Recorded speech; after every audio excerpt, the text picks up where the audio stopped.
Greetings from Bangalore Jacobite Youth. Glory to the Lord. There was a missionary couple who once brought African pastors for one of the biggest meetings. During their free time, the pastors wanted to go for shopping. Even though they were in a small town, the missionary knew that there can be a chance one of them might have some difficulty finding the way around or can get lost.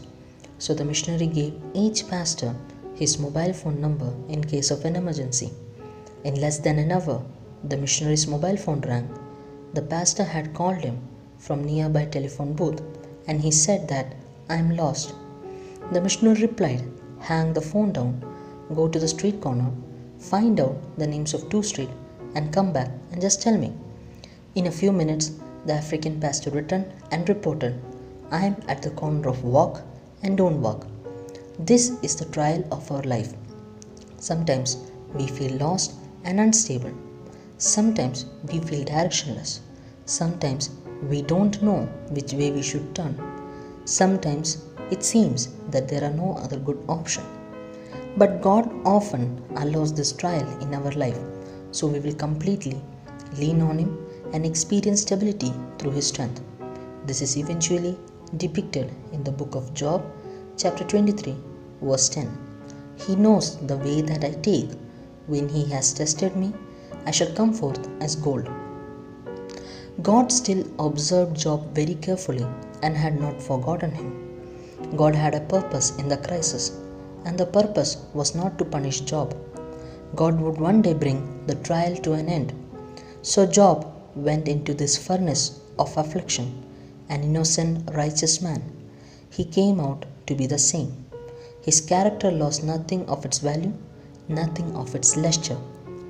In the book of Esther, chapter 4, verse 10 and 11, we read that Queen Esther also had trials in her life. But it's noteworthy to say that she had a very deep faith in God. She decided that she and her people will fast for 3 continuous days. At the end of the fast, the scripture says that because of the fasting, God was impressed on her and her faith was rewarded. Not only did the king extend the scepter and spare her life, but he asked her, what do you wish, Queen Esther?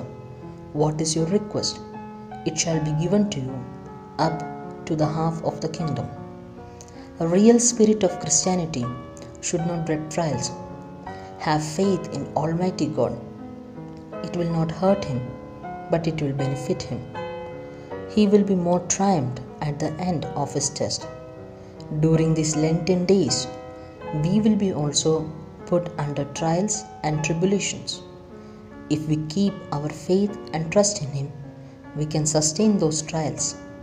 Let's keep His commandments and be a faithful servant in His vineyard.